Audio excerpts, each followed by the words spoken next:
अब की सावन में सजनवा भोला घर कहिया अइबना।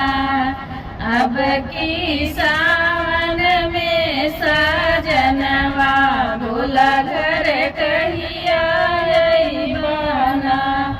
भोला घर कहिया अइबना। भोला घर कहिया अइबना।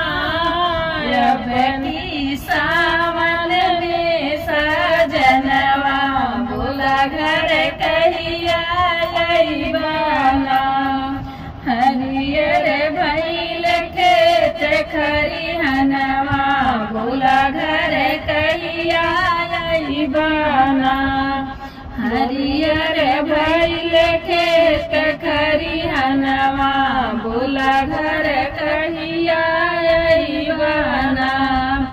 अब की सावन में सजनवा भोला घर कहिया अइबना। भोला घर कहिया अइबना। भोला घर कहिया अइबना।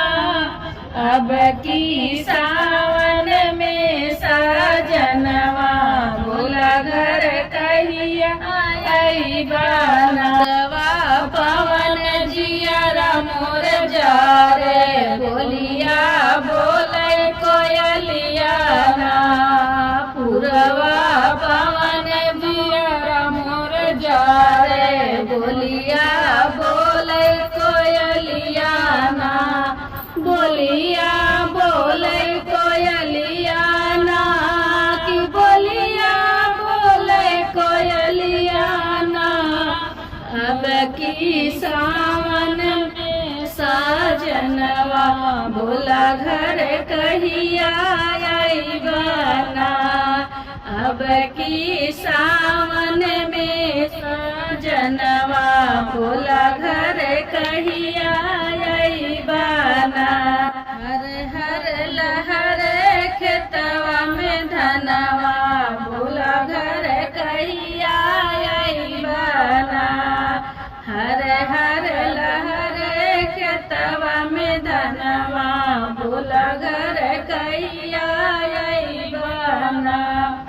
अब की सावन में सजनवा भोला घर कहिया अइबना। भोला घर कहिया अइबना। भोला घर कहिया अइबना। अब की सावन में सजनवा भोला घर कहिया